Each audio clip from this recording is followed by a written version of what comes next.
Welcome to this edition of Morgan You Asked For podcast. Wednesday night, the 22nd of May. Solo tonight. Trevor was back this weekend. Saw him on Monday night. He's traveling back and not made it back quite yet. So tonight didn't work out. So you have me solo tonight. A little bit different topic here tonight. It's not flashy or anything big, but it is a huge paradigm shift in college athletics that is starting to take place. The dominoes are starting to fall. Conferences are voting. The Board of Governors is voting to settle a lawsuit. It's called the House versus NCAA. I don't know why it's called that, but essentially what this is doing is setting up a $2.7 billion fund to pay players, both players in the past and then future players coming up.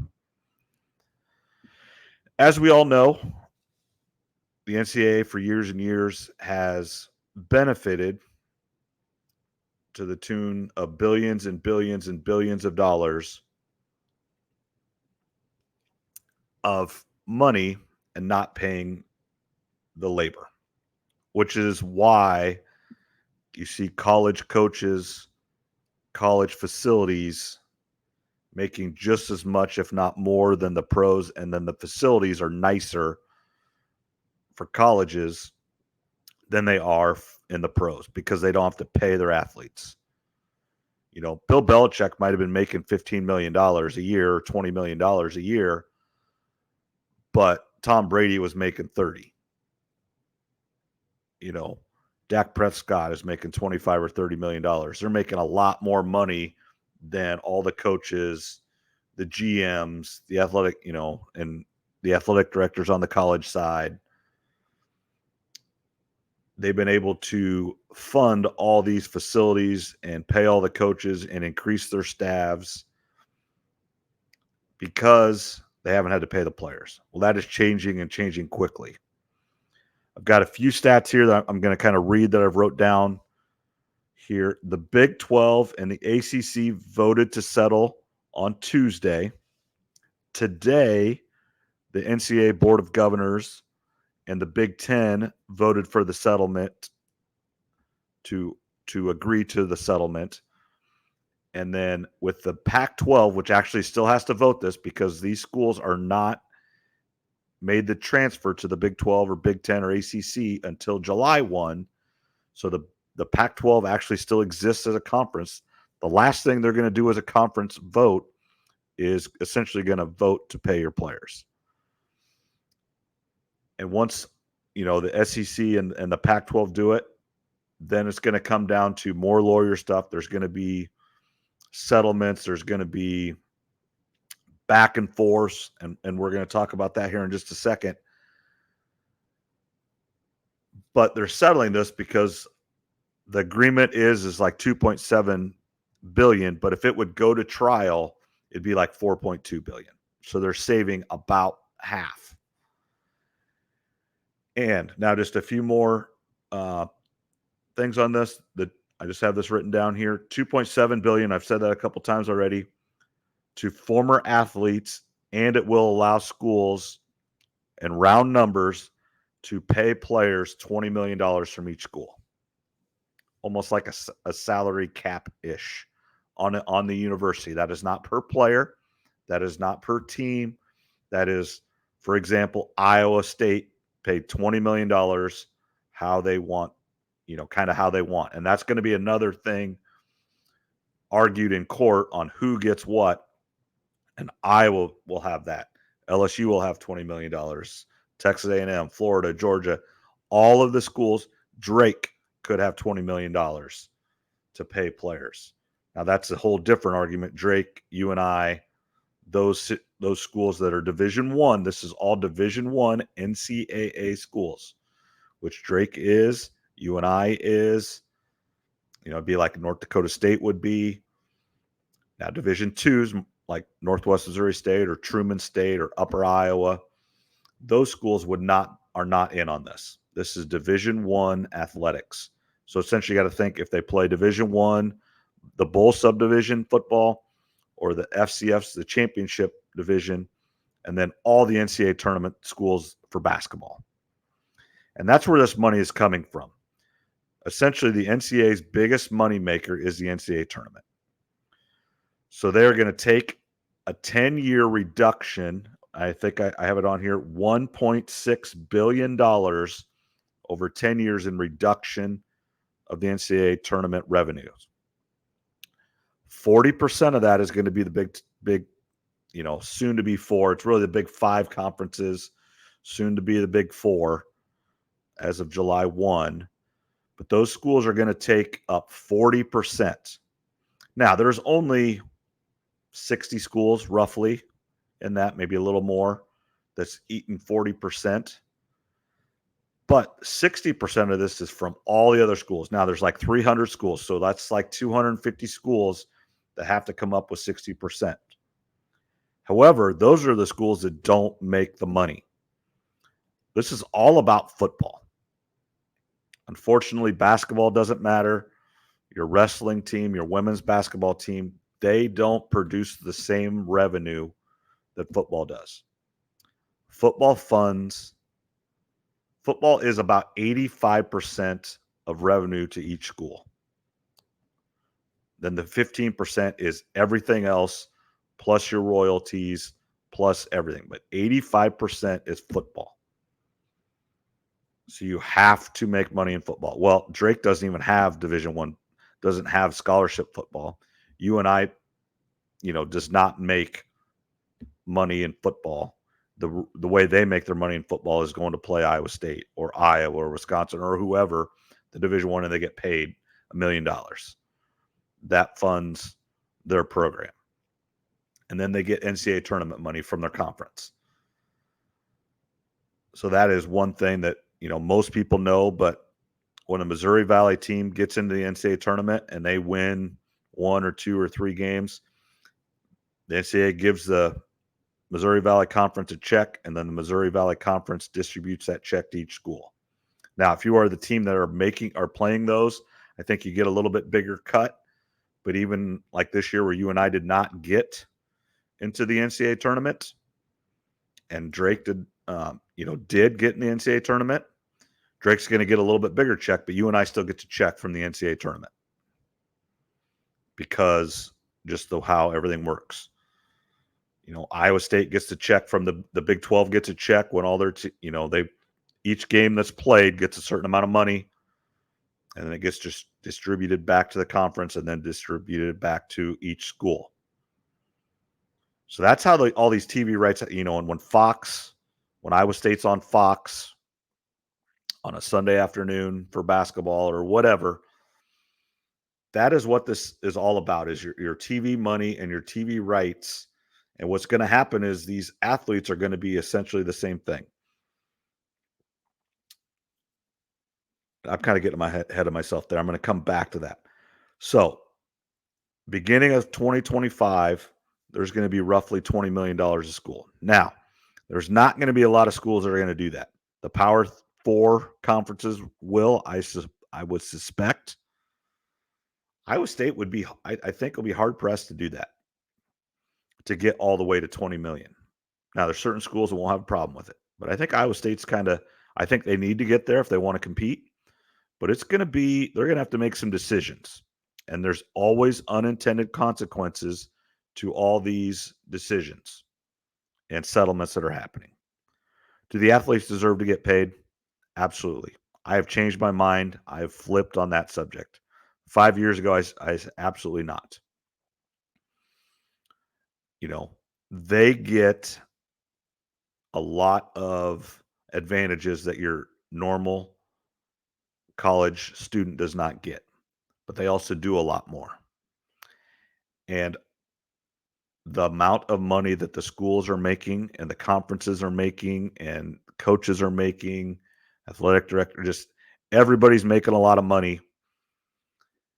And it is time for the players to get it. And I 100% agree. The NIL was a great step. Unfortunately, it went right past NIL into pay for play. All these collectives are paying these guys. Yes, are they agreeing to go to these charities and doing things and getting paid? Yes, but it's not overall, it's pay for play. And they should be. You know, when you are playing the NCAA championship football game, when, you know, how many 25 million people watch it or whatever it is, you should get a cut of that.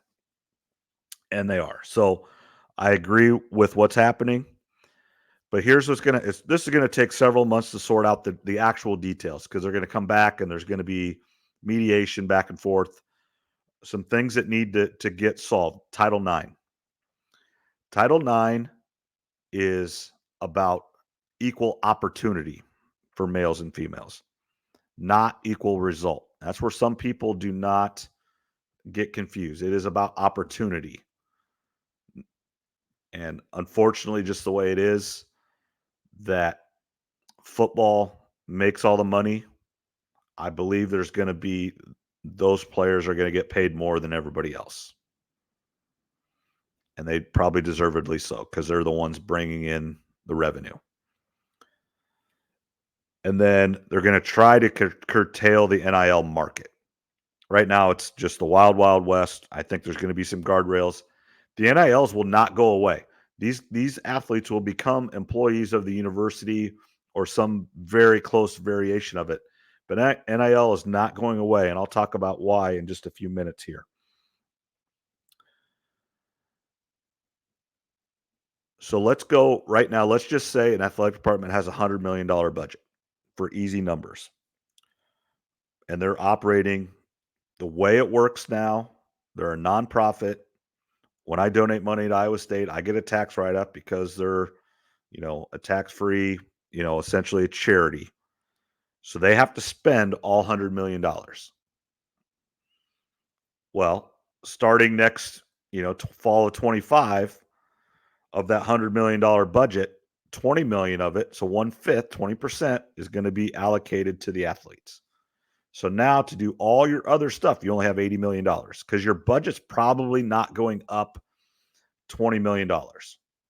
Now, Big Ten, SEC, when the new TV contracts come in, it might go up that much. So I don't think those schools will have a problem. But ACC, Big 12, and everybody else is going to have a problem. They're going to have to make some hard decisions. So just some ideas. Where will these cuts come from? I think some of the non-revenue sports are in serious, serious trouble. Golf, tennis, rowing, swimming and diving. I think wrestling is going to get hurt hard. I don't think in Iowa here it will. I don't think Iowa State, with their rich traditions and being top 5 in the country every year, or most every year, Iowa State's been down a little bit, but they're kind of getting back into that. I don't think wrestling here in Iowa's in trouble, but I think around the country, wrestling might be in a lot of trouble. It's an expensive sport, takes quite a few wrestlers, and just realistically, it's a male sport. Now, the thing that could offset it is you add the women's wrestling to equal it out. So some schools are going to decide to do that, but if they would do that to get the Title IX kind of a little bit more equal, some other sports are going to get cut. One thing that I've thought is coaching salaries. You know, obviously these coaches have signed their contracts now, but maybe in the future they don't get a raise. They're like, you know, the administration kind of finally says, "Hey, we are starting to play the players now. Your salaries staying the same. We can sign you for, you know, 5, 6, 7 years, but your salary's staying the same." And then future contracts aren't as big as they've been. And I think that's a good place to recruit some of that money. Do these coaches need to make 10, 12, 13 million dollars a year as some of the top ones are now? Probably not. They would do just fine getting back to 10, you know, assistant coaches, you know, some of them are making $2 million, maybe get them all to $1 million. So the coordinator's at $1 million, head coaches at 10, and then everybody else, you know, 750 to 500. all making a really good living, but just curtail that a little bit. And then I think another thing is just reduction of staff. You know, I I look to when I was at Iowa State, you had your 9 coaches, now there are 10 besides the head coach, then you got your strength coach, but now you've got all the analysts and GAs and, you know, directors of this. Staff is 3 times as big as when I was there. So that's a place where they could cut as well. Instead of 30 guys or ladies working there, now there's only 20. So that's I don't think there's going to be rules on that, but I think that's where universities could go to that. I don't think they're going to put caps or anything, and they could. Then the other thing is just true roster size.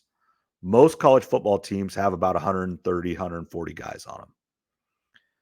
With the transfer portal, I don't think you need that many anymore because people are coming and going every year as it is. When you sign a kid as a freshman out of high school, as a freshman coming from high school, if you really think he's going to be there for 5 years, redshirt a year, and then play for 4, I would like to see those numbers of kids that actually do that at one school. It's not very many anymore. One, they're good enough to leave early for the NFL, so they don't finish, which is great. They're great players. They deserve it. Go to the pros, make your money. 2, they're not playing for 2, 3 years and they transfer, and then they can go play somewhere. And some of them are really good right away and get a better offer and go somewhere else. So I don't know if you need 140 guys on a team anymore. So that's a place where you could save some money as well. Instead of, that number being 140, now it's 100. And maybe you go from 85 scholarships to 70. Or you only have 15 walk-ons. So the walk-on program hurts a lot. Those are decisions that the NCAA is going to have to make if they want to make rules on that, or just universities in general are going to have to make.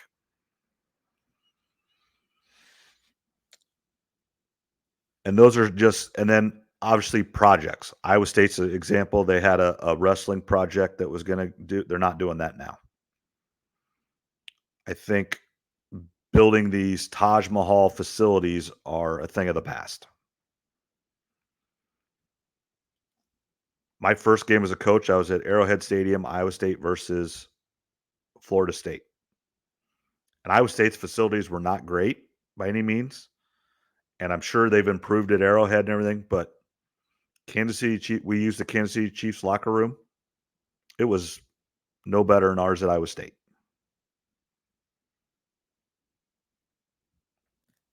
They don't have all the bells and whistles. Now, that was 22 years ago now, but just everything's gotten so much nicer. I'm sure Arrowhead's is nicer now, but Iowa State's is so much better than it was. But if you ask the players, what do they want? Do they want more? 5 years ago, 10 years ago, they want the best facilities. Because that's the thing that they could control. Now, if you ask them if they want the best facilities or if they want an extra $50,000 in their pocket, they want an extra $50,000 in their pocket. Cannot blame them. So you're not going to build the Taj Mahal. You got to have nice stuff, but it's not going to be extravagant, I don't believe. Kind of one of the new things, the WNBA, which Caitlin Clark is playing right now. She hadn't scored when I looked. I'm just a little bit after the game started here. While the WNBA was not flying private, was just a revenue thing. But yet all these ladies were used to flying private if they played at big time schools. Like Caitlin Clark flew a private plane, charter, whatever you want to call it, at Iowa every game. She never flew commercial. The girls at Iowa State don't. The girls at UConn don't. The girls at South Carolina, they all fly in a private plane that is funded by the university, which is overall funded by the football program and the TV rights from the football.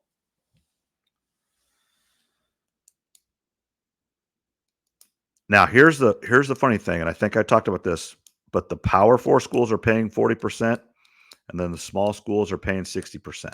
Now, there's a lot more of them, and this is like the taxation in the tax code here in America. It's kind of weird. Now, obviously, if you make $100 million a year, your percentage that you pay in taxes is less than I pay. And I make what I make as a teacher. Now, they obviously pay way more true money in it, in quotations. Their tax bill might be $50 million or whatever it is. And my tax bill is what mine is. But the percentage is higher.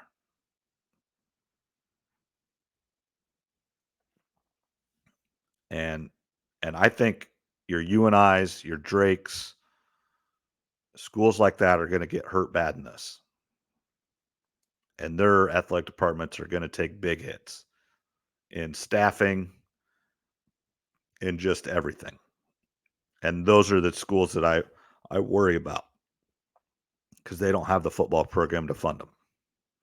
But yet they provide great opportunity for kids.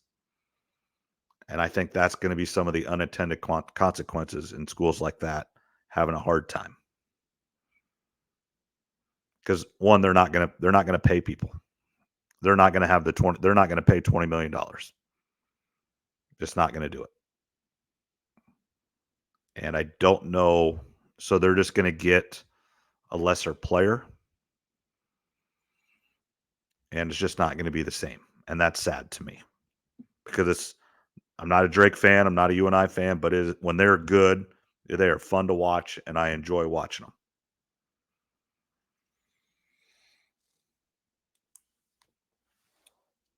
Now, here's kind of flipping the page here on my notes. Here's some ideas that I've heard. I've read them. I've heard them on the radio, things like that. So I'm not going to, these are not all my ideas. Some of them kind of variations of, but these are things that I've heard that are going to happen. And Brent Bloom and Brad Heinrichs, the Swarm Collective and the We Will Collective, respectively, there have talked about these on local radio shows and kind of some of their ideas and how they think things are going to happen. That $20 million is going to get split up, and each school is going to do it a little bit different. But what essentially is going to happen is these players are going to sign agreements, and this is a thing that I think is going to be interesting. Is what are these agreements going to contracts? I'm just going to say contracts going to be. Is it going to be to play every game, so you're not sitting out a bowl game, so there's not a load management thing? Is it for beginning of the season to the end of the year?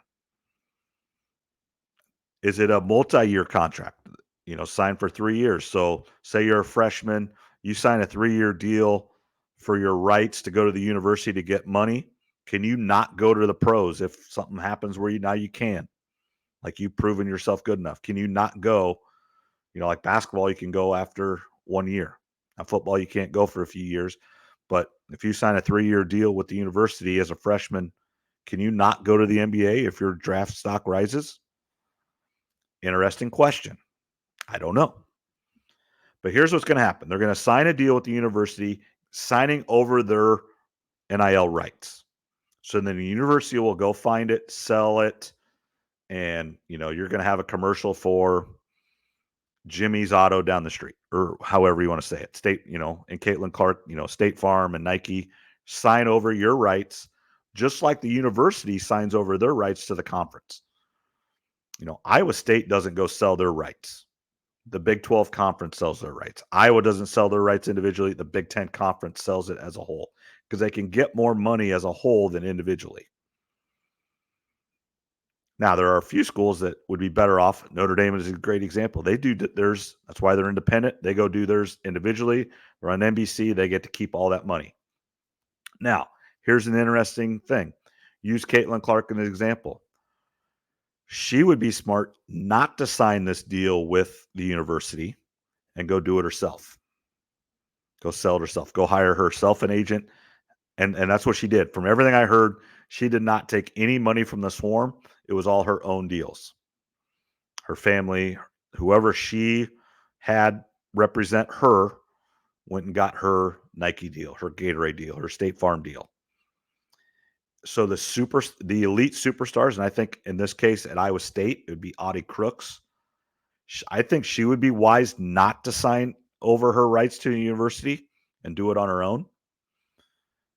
Local girl, big personality. I think she could do well for herself on her own.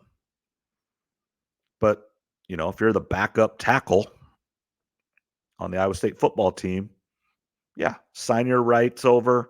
They get you 3 deals and they get you $50,000. That's a great deal. If you're Rocco Beck, starting quarterback, Power 5 conference, you got a question to make. If you're Archie Manning, you don't sign that deal. You go do your own thing. But if you're the third string quarterback, you sign it in a heartbeat and then you go. So it's going to be interesting. And then that's where that $20 million goes. The schools allocate it as, your starting quarterbacks gets $1 million. Does your starting 5 on the basketball court, is that $5 million? I don't know. It's going to be interesting to see. But the tides are changing, and college sports and college athletics are going to be different going forward as we know it in the next few weeks. Good and bad. Then last thing I want to say here, it looks like I'm watching the game right now. The Dallas Mavericks just beat Minnesota, and they're going to go to the TNT postgame show. It looks like TNT is not going to get the NBA package. So I believe that show, as constructed, will be no more in the summer a year from now. And that is a sad as well. And that's what happens when money and greed take over. Things change for the good and bad. Now, that program might just move to another network. And then it's kind of the same. It's not the same because it won't be on TNT. We all know it like that. Might be on NBC. It might be on ESPN. I don't know. Or they might just say it's time to move on. But that is another tough thing about today's environment in sports and money. Big business, and some, networks that have paid for it for a long time. There's new people in play. Amazon, Netflix, Apple. If those companies want to get involved, everything changes because they got more money than all these others. So that's about a half hour. That's a good night here. Again, thanks everybody for listening. Rate, review, subscribe at your favorite podcast player. If you don't have one, I ask you to listen to it on Spotify. Subscribe on Spotify. That helps us out the most in our affiliation with Spotify. But thanks for listening, and we'll talk to you again next week.